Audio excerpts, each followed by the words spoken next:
Alors écoutez, maintenant on va écouter Dounia Bouzar sur son étude sur 450 djihadistes.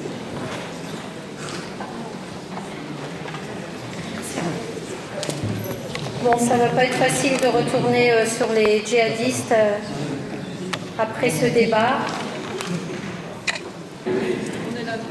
Bon, donc je vais essayer de vous présenter le retour d'une étude faite pour la Commission européenne après la prise en charge des 1000 premiers jeunes qui ont essayé de partir en Syrie en 2014, donc le début de l'installation de Daesh, ou qui ont essayé de faire un attentat en France. Ces 1000 premiers jeunes ont donc été signalés au fameux numéro vert. Donc c'est un échantillon qui par nature est biaisé, puisque ce sont leurs propres parents qui ont appelé le numéro vert tenu par la police pour dire nous pensons que notre enfant est en lien avec un groupe terroriste, djihadiste, et qu'il veut rejoindre la Syrie.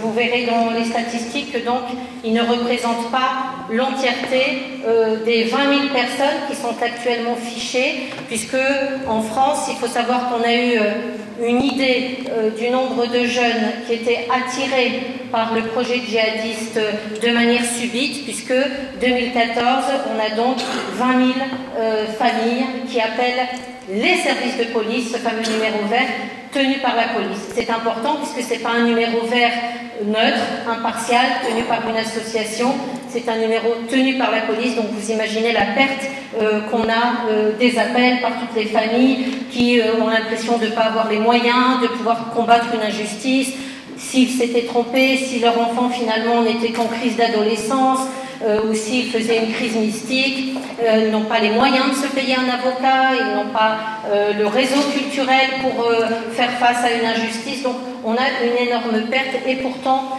20 000 appels. Alors moi je suis donc anthropologue, docteur en anthropologie spécialisée sur le fait religieux. Je me suis retrouvée à cette place avec en charge ces premières familles. La première chose, pour que je vous présente l'étude de façon efficace et succincte, la première chose que je dois partager avec vous, c'est qu'on ne parle pas d'Al-Qaïda, on parle de Daesh. C'est-à-dire que Al-Qaïda avait un projet principalement basé sur la théologie, s'adressait à des hommes pour combattre, pour imposer la charia, s'adressait principalement à des musulmans. Daesh conquit un territoire en 2014, comme vous le savez, et du fait qu'il a un territoire, il va multiplier ses offres, diversifier ses discours pour pouvoir attirer non seulement des musulmans, mais aussi des non-musulmans, non seulement des hommes, mais aussi des femmes et des adolescents et même des enfants. Donc on a ce qu'on appelle une individualisation de l'offre qui va s'opérer pour pouvoir peupler le territoire avec une population variée. Ça va évidemment changer le processus de radicalisation, ça ne va pas être exactement le même. Là, je vous ai juste montré une carte pour vous montrer que le discours djihadiste contemporain de Daesh arrive à faire autorité sur des jeunes qui sont au Japon, en Chine, en Europe de l'Est, en Allemagne, en France, au Maroc, en Tunisie, etc. Donc il y a une individualisation du discours qui va étudier les dysfonctionnements des discours politiques et médiatiques de chaque pays, notamment envers la jeunesse, et qui va proposer des solutions compensatoires dysfonctionnelles à chaque pays. On n'embrigade pas un jeune en France comme on l'embrigade en Allemagne ou au Japon ou en Chine. Il y a évidemment une individualisation à ce niveau-là. Ils ont bien entendu dans leurs agences médiatiques de recrutement qui étudient le discours qu'ils vont leur donner. Ils ont à l'intérieur des psychologues, c'est certain. Ça se fait avec des gens qui ont Bac+8. Ce ne sont pas les petits jeunes de banlieue qui ont fait le discours djihadiste. Ça, c'est une partie de leurs agences qu'on a pu récupérer au passage. Je ne m'attarde pas là-dessus, puisque je veux surtout vous parler des facteurs de risque et de protection, mais je vous montre quand même l'effet d'Internet dans ce nouveau recrutement de Daesh, c'est-à-dire qu'une seule personne, Rachid Kassim, qui a été abattu par un drone il y a quelques semaines maintenant, quelques mois, arrive à toucher des jeunes qui vont de 12 ans à 32 ans, certains qui habitent dans le sud de la France, d'autres en Belgique, d'autres sur la région parisienne, d'autres à Clermont-Ferrand. Les bonbonnes de gaz, c'est lui. Lui a commandité 3 tentatives d'attentat avec des filles, des garçons, des adultes, des mineurs, des sorties de l'enfance.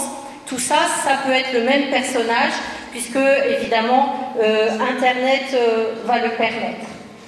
Pour que vous sachiez un petit peu de quelle place je parle, cette individualisation du discours, il va donc s'adapter aux aspirations cognitives et émotionnelles de chaque jeune. Ça va donc produire une diversité des gens qui vont s'engager. Et du coup, on a donc gardé pour cette étude qui est faite avec le service pédopsychiatrique de l'hôpital Salpêtrière, le service du professeur David Cohen. On a fait les statistiques avec eux, puisqu'on avait besoin de statisticiens.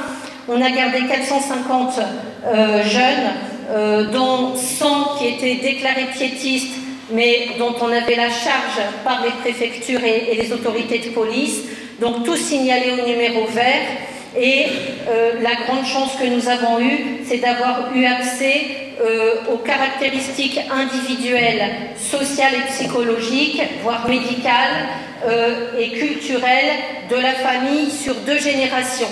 C'est-à-dire qu'on a gardé que 450 jeunes parce que les proches collaboraient avec nous, avaient appelé ce numéro vert, puis avaient demandé à ce qu'on prenne leurs proches, leurs adolescents en charge, et donc ils ont collaboré à tel point que nous avons eu accès à peu près à 150 variables par jeune qui comprenaient la sociologie, l'histoire, la mémoire, la culture, les antécédents médicaux et évidemment les caractéristiques psychologiques, y compris du jeune.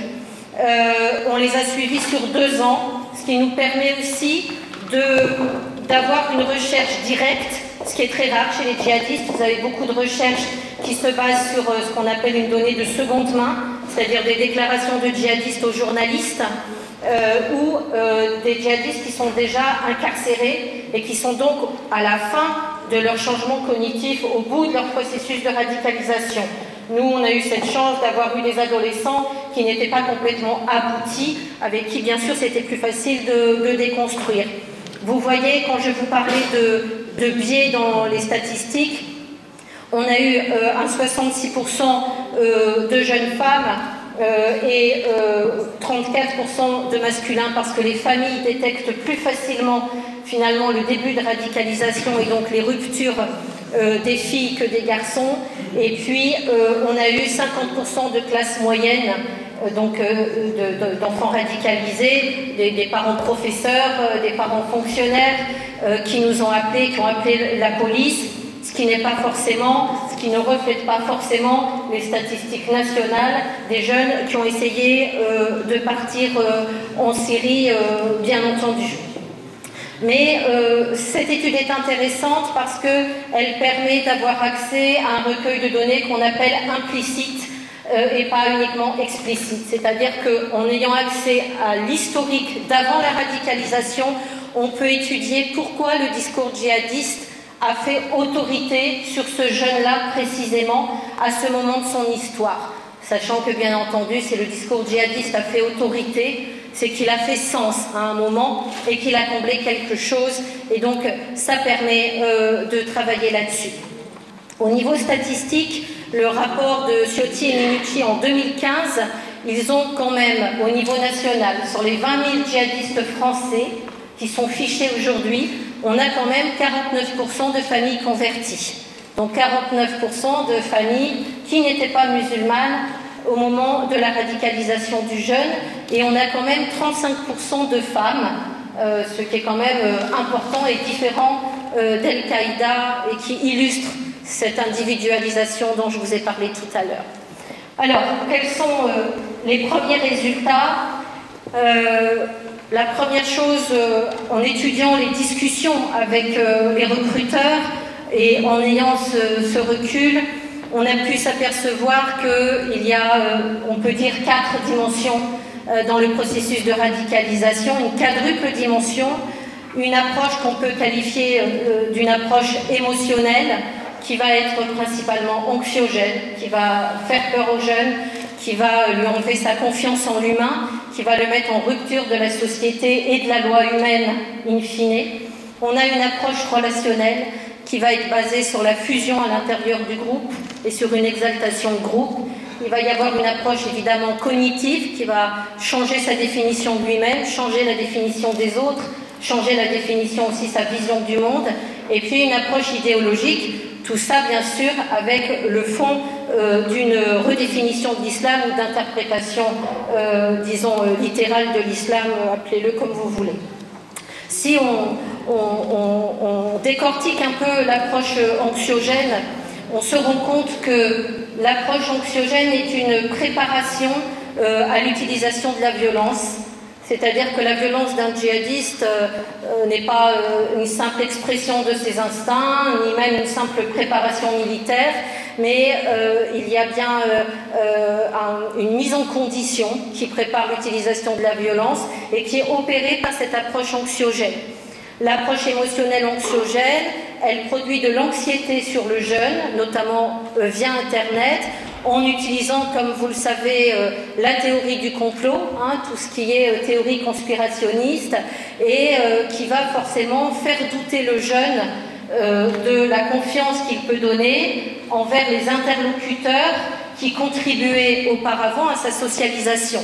C'est-à-dire qu'il va percevoir progressivement ses parents, s'ils ne sont pas radicalisés bien entendu, ses professeurs, ses éducateurs, l'ensemble des acteurs institutionnels, comme des gens qui, au fond, veulent l'empêcher de penser et veulent l'endoctriner pour l'endormir et l'empêcher de voir le monde tel qu'il est. Donc le jeune se retrouve dans ce qu'on peut appeler une perspective paranoïaque, si on reprend les termes psy, où il se protège sans arrêt des éléments hostiles qui l'entourent, puisque tout adulte autour de lui qui ne fait pas partie du groupe radical est perçu comme un adulte qui veut l'éloigner de la vérité et qui veut l'endormir, puisque lui seul possède la vérité. Ça c'est une approche, l'approche anxiogène émotionnelle est la même dans les mouvements néo-nazis. On retrouve à peu près les mêmes vidéos qui sont passées en boucle sur la théorie complotiste, tout le complot qu'il y aurait contre la société et qui pousse à évidemment se méfier de la société. Pour les djihadistes, il faut rajouter une approche anxiogène émotionnelle basée sur l'islam, qui va être une déformation du principe du tawhid. Le tawhid, c'est l'unicité de Dieu. C'est un des piliers de l'islam, c'est ce qui le différencie des autres religions, que Dieu n'a pas d'associé. Il va y avoir une déformation de ce principe où les radicaux vont s'en servir pour que le jeune, pour interdire aux jeunes tout ce qui relèverait de la culture. C'est-à-dire qu'il va couper le jeune de toutes les sensations qui avant l'épanouissaient. Le jeune va intégrer la croyance selon laquelle apprécier une musique reviendrait à mettre le musicien au même niveau que Dieu. Donc ce serait associer le musicien au même niveau que Dieu, donc ce serait faire de l'associationnisme, donc ce serait faire de polythéisme, je vous le dis de manière un peu caricaturale, mais donc il va avoir une anxiété vis-à-vis de la musique.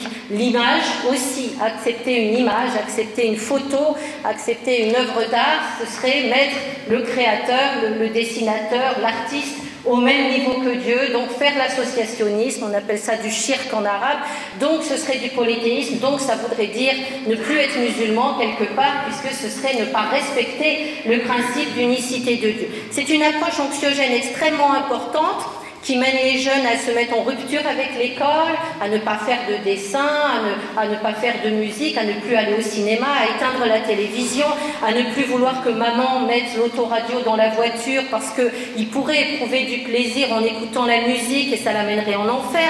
Ça peut même le pousser à ne plus aller dans le métro de peur qu'un clochard rentre avec un violon. Ça le pousse à ne plus aller à Auchan parce que Auchan pourrait mettre une musique. Donc, vous voyez que ça a des conséquences de rupture avec les acteurs socialisants, qui devient la pierre angulaire de l'angoisse et qui devient un motif de rupture avec la société dans son ensemble.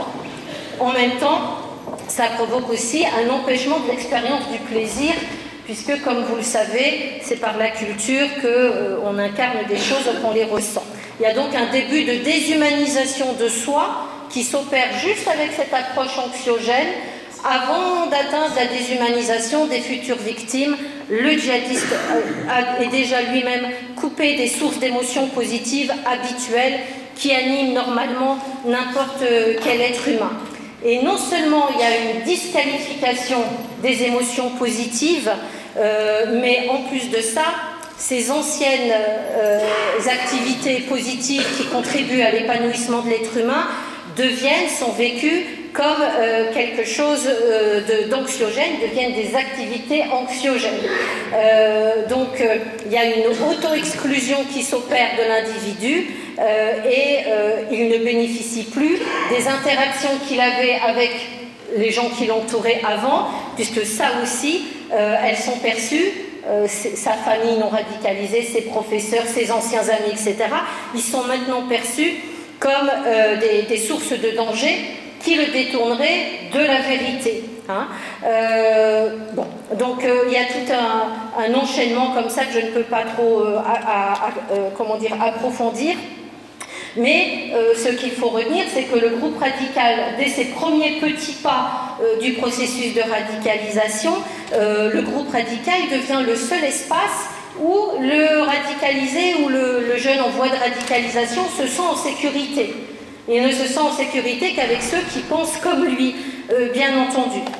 Alors vous vous doutez bien, ces premières conséquences de cette approche anxiogène, alors je ne sais pas si vous voyez assez, mais c'est une succession de ruptures où il pense être élu par Dieu, ensuite il ne doit plus écouter la radio, ensuite il ne doit plus échanger avec un nom véridique, tel qu'à l'extérieur du groupe. Il doit se méfier des adultes qui sont tous des endormis ou qui vont être jaloux parce que lui possède la vérité et pas les autres. Il doit se protéger de toute image, de tout aspect culturel. Puis finalement, il va donc fuir physiquement le monde corrompu. Et après, il va y avoir une inversion de l'auteur-victime qui va l'amener à se dire que tous les moyens sont bons. Et alors, vous n'allez pas y voir plus avec celui-là, mais ça, c'est les ruptures comportementales que ça produit dans tout son changement. Et tout ça, c'est disponible sur notre site, les PowerPoints, ce sera plus clair que les photos. Tout ça, ça a servi pendant très longtemps d'indicateur d'alerte. C'est-à-dire que quand le ministère a voulu essayer d'étayer les policiers et les gendarmes, ou simplement les éducateurs et les parents, pour faire la différence entre un musulman pratiquant et un jeune qui était en lien avec ce discours complotiste, eh bien on se basait à cette époque-là sur les comportements de rupture. C'est comme ça qu'on faisait la différence avant qu'ils aient accès à nos travaux, aux travaux des gens qui travaillent dessus, et que bien sûr ils disent aux jeunes d'être dans la dissimulation pour ne pas justement qu'on les repère. Mais à cette époque-là, c'est comme ça qu'on a travaillé. Ça l'amène à une espèce de perspective paranoïaque qui évidemment est la principale difficulté pour n'importe qui d'accéder aux djihadistes. C'est-à-dire qu'il va rentrer dans la dissimulation et dans la peur, et que c'est ça qui va être le plus difficile à travailler.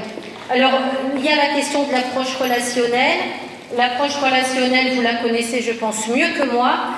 Je suis principalement avec une assemblée de docteurs, c'est-à-dire que l'exaltation de groupe, eh bien, toutes les idéologies de rupture reposent sur des exaltations de groupe. Le discours djihadiste amène un sentiment de fusion au sein du groupe. Et si le professeur Benezech était là, il a écrit, il vous dirait que on retrouve les mêmes distorsions cognitives groupales que dans les formes pathologiques de passage à l'acte chez les djihadistes. Effectivement, on a une espèce de rigidité des schémas mentaux, des pensées automatiques, Et associé au sentiment de persécution, on arrive très vite à une pensée binaire qui amène à la déshumanisation de soi, qui est déjà entamée, et à la déshumanisation de l'autre. C'est-à-dire que très vite, finalement, la peur de l'extérieur va accentuer les ressemblances entre les membres du groupe radical et va augmenter les différences avec avec l'extérieur. On a des jeunes qui passent de leur identité individuelle à l'identité du groupe. L'identité du groupe absorbe le jeune. Cette pensée binaire qui arrive, elle le rassure. En plus, elle lui permet de hiérarchiser son rapport aux autres, à ceux qui ne possèdent pas la vérité, à ceux qui voudraient l'éloigner du droit chemin, à tous ses ennemis imaginaires. Et il a besoin de la haine de l'extérieur pour nourrir sa propre haine, bien sûr, puisque petit à petit, plus on s'oppose à lui, et c'est là la difficulté de la prise en charge des djihadistes, plus on s'oppose à lui, plus ça va élever les bons sentiments qu'il a pour son groupe, la bonne perception qu'il a de son groupe. Donc on va alimenter. Dès qu'on veut se baser sur la raison et sur le savoir pour prendre en charge un djihadiste, on ne fait que l'alimenter. On est contre-productif. Il faut toujours trouver d'autres façons de les aborder que de se baser sur le savoir et sur la raison. Alors on arrive à l'inversion auteur-victime. Vous avez remarqué que les djihadistes ne parlent jamais de terrorisme. Toutes leurs vidéos, si vous en avez vu, passent leur temps à dire c'est pas du terrorisme, c'est de la résistance, c'est pas du terrorisme, c'est une stratégie rendant nécessaire l'usage de la force. Donc un terroriste ne se voit pas terroriste. Les jeunes vous l'expriment très bien ce passage. Ils vous disent au début, je voulais sauver les enfants gazés par Bachar el-Assad. Et puis, 3 mois après, j'étais prêt à tuer tous ceux qui ne voulaient pas s'engager avec moi pour sauver les enfants gazés par Bachar el-Assad. Et vous dire comment je suis passé du point A au point B, je ne sais pas vous le dire. Et beaucoup le disent. Il y a des jeunes majeurs que j'ai... Exceptionnellement, un juge m'avait demandé d'expertiser et c'est sa femme qui, au moment de la frontière, quand la police l'arrête, ils sont un couple qui est arrêté avec 3 enfants, c'est sa femme qui récupère les enfants. Lui était prêt à abandonner ses enfants à la police et partir quand même, tellement le besoin de tuer tous ceux qui s'opposaient à lui était devenu vital, alors qu'au départ, il avait été hameçonné par le besoin d'aider les enfants gazés. Alors évidemment, vous pourriez discuter, surtout vous, longtemps, le lien entre paranoïa et djihadisme, puisque beaucoup de psychiatres en parlent. Encore le professeur Benezech se pose la question sur la tonalité paranoïaque. Pour le moment, il n'y a pas de profil type qui a été dégagé des djihadistes à l'heure actuelle. On n'a pas vraiment aucun profil type qui est prouvé scientifiquement. Y compris d'ailleurs du temps du djihadiste d'Al-Qaïda. Par contre, la chose qui apparaît clairement, c'est ce qu'on peut appeler la mégalomanie, c'est-à-dire des croyances je suis Dieu, je peux changer le monde, une personnalité qui a quand même des traits de croyances grandioses. Ça, apparemment, on le retrouve aussi sur nos 450 djihadistes, c'est-à-dire que on a comparé le groupe de nos échecs et le groupe de nos réussites, c'est-à-dire ceux qui ont réussi à faire le deuil de l'utilisation de la violence, on appelle ça désengagés, et ceux qui ont fait le deuil de l'utopie d'un monde meilleur avec la loi divine. Ça, c'est déradicalisé. Et ceux avec qui on a un échec complet, qui se sont ni désengagés, ni déradicalisés. Donc on a fait un groupe avec le professeur Cohen de 3 comme ça, et on a comparé les caractéristiques. Et dans notre groupe d'échecs, on a des jeunes qui ont des croyances mégalomanes plus que les autres. Je vous le donne parce que je sais que ça peut croiser des choses que vous avez pour les criminels.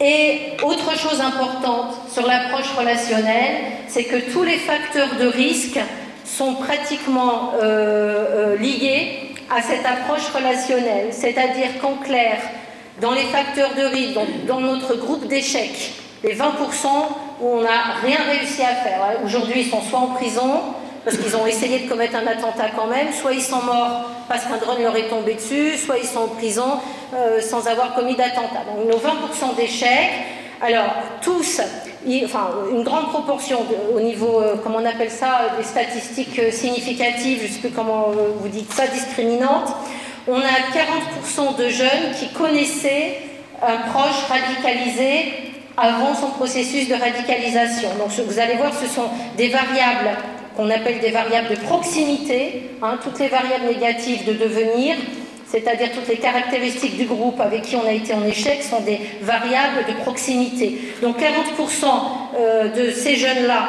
connaissaient un jeune qui était déjà radicalisé, un proche dans leur entourage, ce qui veut dire qu'on n'est pas au point dans la prévention, parce que ça veut dire qu'on ne sait pas repérer assez les gens pour éviter qu'ils contaminent les autres.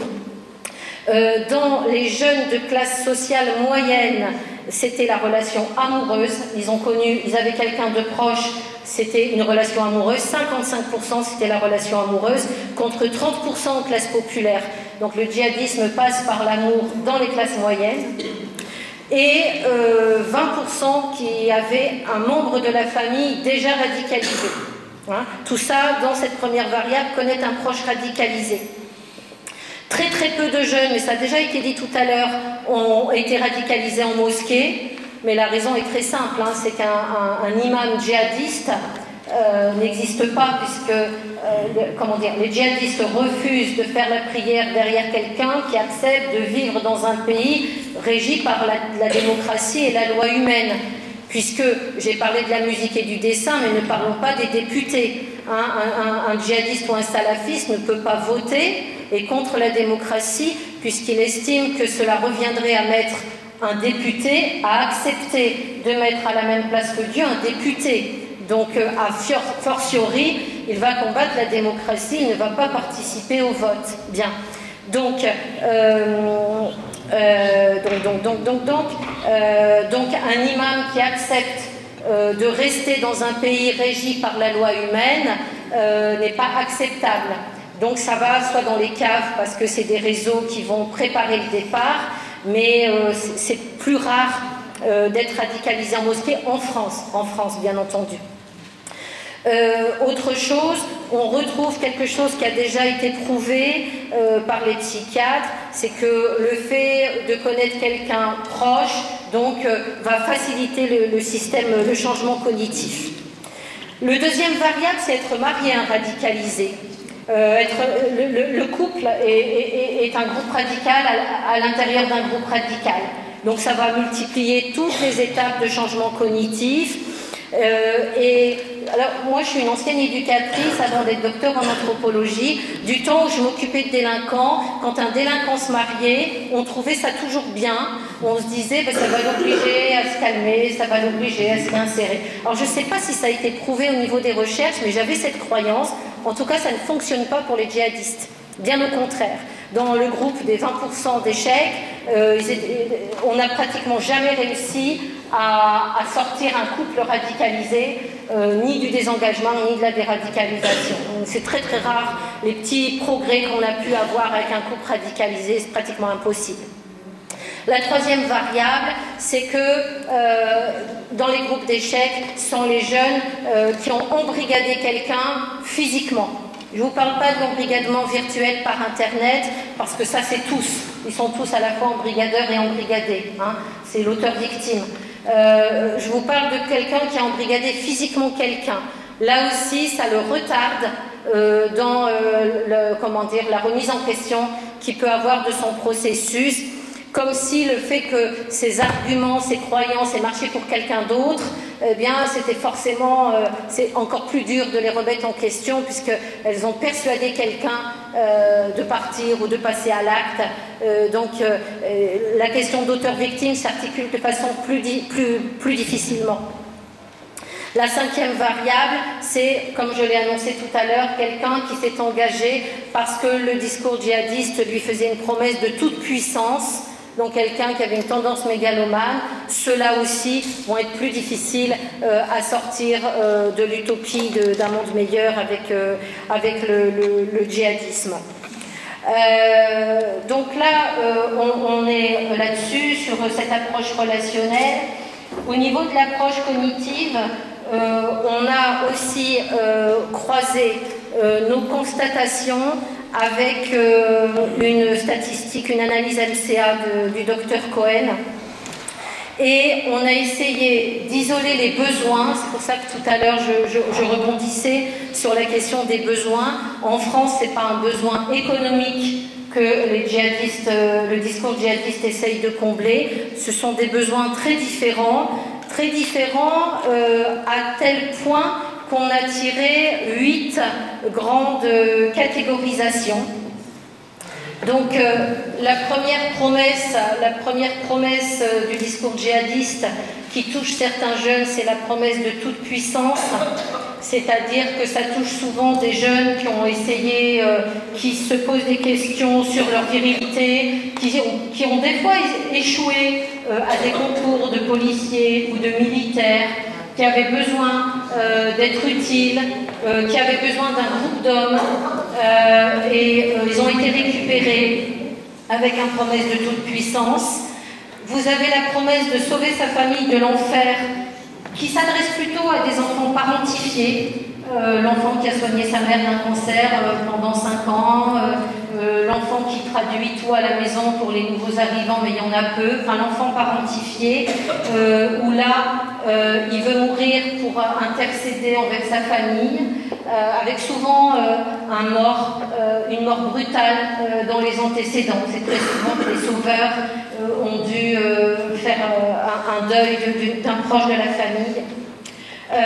On a bien sûr la promesse de faire de l'humanitaire, qu'on a nommé Mère Teresa, vous connaissez par cœur, parce que les médias en ont beaucoup parlé. Il faut savoir juste qu'il est repéré avec des mots-clés sur Facebook, notamment à l'époque, en 2014, notamment des éducatrices, des gamines qui avaient mis des photos du Burkina Faso dans une ONG, et donc avec des mots-clés, il les repérait et leur disait « mais si tu veux faire de l'humanitaire, c'est là-bas, c'est tout de suite, c'est maintenant, réfléchis pas ». Une promesse de pureté et de contention. Cette promesse-là, on a mis du temps à la trouver. Ça s'adresse notamment à des jeunes qui ont des tendances homosexuelles refoulées, non assumées, et ils leur promettent d'évacuer leur pulsion à condition d'investir les rituels un peu comme des tocs. Et alors, ce sont les plus dangereux. Nous, les 15-16 ans qui ont fabriqué des ceintures sur le sol français, c'était des jeunes, soit qui avaient été victimes d'abus sexuels, soit qui avaient des tendances homosexuelles non assumées, refoulées. Et comme, évidemment, le fait d'investir les rituels comme des tocs ne calmait pas leur pulsion, très vite, ils leur proposaient de passer à l'acte n'importe comment, avec un couteau, avec une moto, avec une voiture, en leur promettant que comme ils essaieraient de tuer un mécréant, ils iraient directement au paradis, qu'ils n'auraient plus à lutter contre ces pulsions insupportables, et qu'en plus, ils seraient quelque part redevenus normaux dans le discours djihadiste, et qu'ils s'éviteraient bien des souffrances. Et il y a eu toute une ribambelle de 15-16 ans qui a failli passer à l'acte avec cette promesse, parce que finalement, l'objectif des djihadistes était qu'ils passent à l'acte sur le territoire français, parce qu'en vérité, si un homosexuel arrive là-bas, vous savez, ils le font marcher en haut d'un immeuble les yeux bandés, donc ils n'en veulent pas. Mais c'était vraiment une stratégie pour lui montrer qu'il était faible. La promesse, évidemment, ils vont aussi hameçonner des tendances suicidaires, on appelle ça le suicide licite.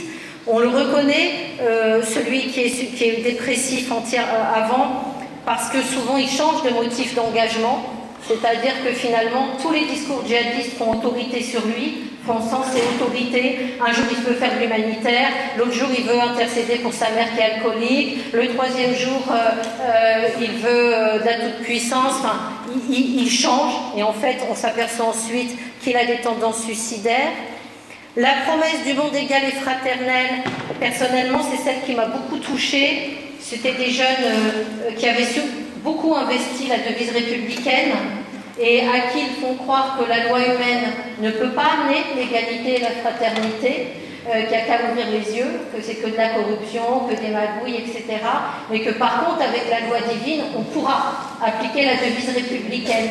Donc ça, c'est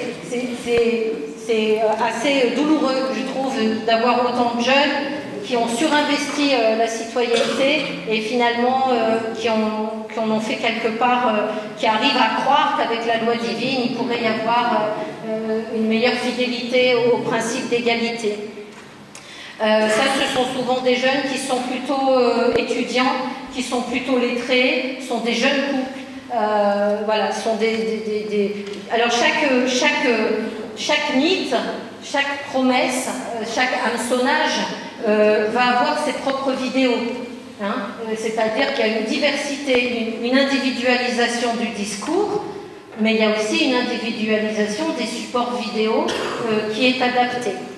La septième, c'est vraiment protéger les plus faibles contre les plus forts, mais avec un groupe d'hommes, c'est le Lancelot. Hein, lui, il va faire la guerre, mais dans un souci de justice. Et puis, la fameuse Belle au bois dormant, la promesse de protection, qui était surtout une promesse faite à des femmes, dont nous, dans nos chiffres, donc je vous rappelle, 66%, c'était 90% de jeunes filles qui avaient subi des abus sexuels dans la petite enfance non traités. Il faut se mettre d'accord sur l'heure, parce qu'on m'a dit 40. Alors, moi, j'ai calé sur 40.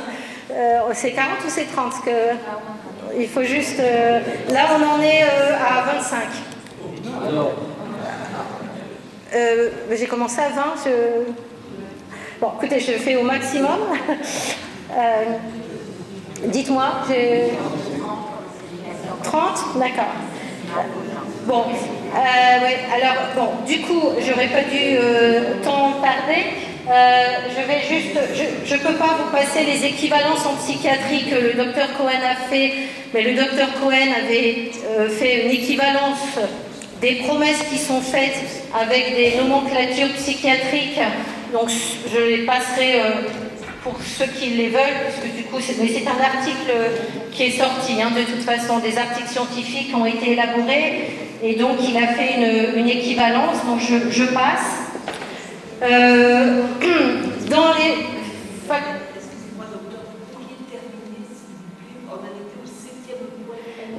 Oui, pardon, j'ai été déstabilisée. Le 8e, c'était la Belle au bois dormant. Alors c'est accessible aussi hein, dans des articles, mais le 8e, c'était la Belle au bois dormant, c'est-à-dire une promesse de protection aux jeunes filles dont 90% ont été victimes d'abus sexuels, non traités, bien sûr, non traités, dans la petite enfance. Oui, c'est ça. Donc, là, on a une récapitulation du processus, l'approche anxiogène, l'évaluation de la menace, la vulnérabilité sociale ou familiale, la rencontre avec un motif d'engagement et bien sûr une solution toute faite qui mène ou pas à la violence. Sur les facteurs de risque, on a quand même une grande pourcent de jeunes vulnérables. On a évidemment des jeunes qui ont vécu de l'abandon, qui ont été victimes de violences, qui ont été diagnostiqués dépressifs, on en reparlera, qui ont vécu un décès brutal, qui souffraient d'une addiction, qui avaient été victimes d'abus sexuels et qui avaient fait des scarifications ou des tentatives de suicide. Donc on peut dire tout simplement quand même une fragilité existentielle comme point commun, quel que soit ce qui a causé la fragilité existentielle. Je ne développerai pas plus que ça. Au niveau du facteur social, je n'ai pas le temps de développer aussi, je vais vous le dire en une phrase. Le facteur social intervient dans la mesure où les classes moyennes sont sensibles à une promesse de meilleur soi, un soi meilleur globalement, alors que les classes populaires sont plus sensibles à une promesse de monde meilleur. Hein, clairement, ça apparaît dans les répartitions de motifs d'engagement en fonction des classes sociales, sachant que, je le dis parce que je ne l'ai pas dit, le motif d'engagement ne dit rien sur le niveau de dangerosité du djihadiste. C'est juste l'hameçonnage, c'est juste les premiers petits pas, le fil invisible. Après, ce qui fait le niveau de dangerosité, et on a établi des outils là-dessus pour essayer de mieux remplir Vera 2 et les autres outils, ce qui fait la dangerosité, c'est le niveau du processus, quel que soit le motif implicite. Alors, je vais finir de manière un peu rapide par... maintenant, j'ai accéléré, donc... Alors, je vais finir quand même sur quelque chose qui va vous faire plaisir. Les jeunes qui ont été suivis par un psychiatre ou par un psychologue, eh bien, figurez-vous, se déradicalisent plus facilement que les autres.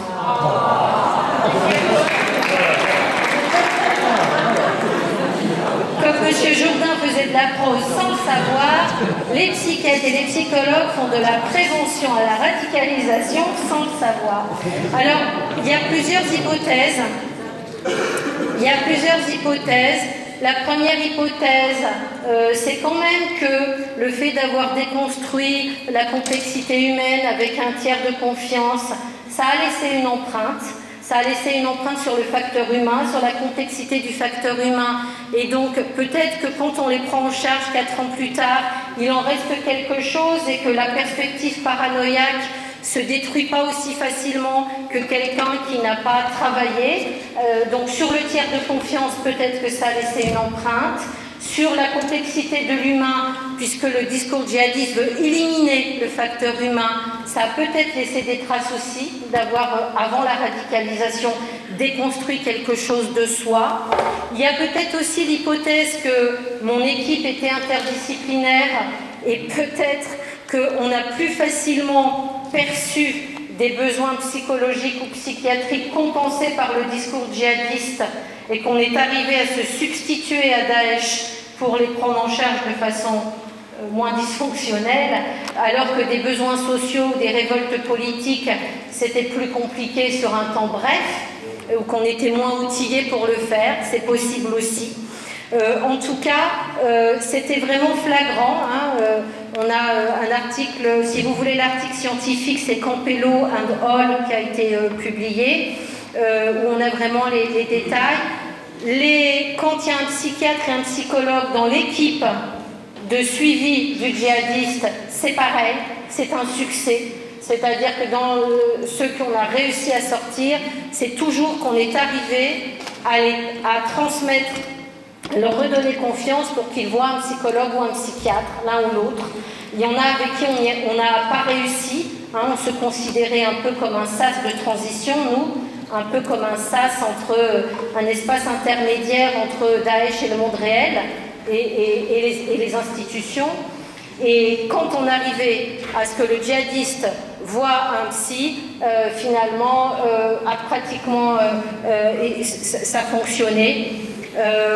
Et je pense que peut-être c'est ça que vous devez retenir. L'interdisciplinarité, c'était d'ailleurs la volonté de M. Cazeneuve, quand nous on a été mandatés, de construire des équipes anti-radicalisation au sein des préfectures avec une confiance mutuelle entre la police, les psychologues, les gendarmes et les éducateurs. On a réussi en 2 ans à convaincre 45 préfectures sur 120. On va dire que c'est déjà pas mal.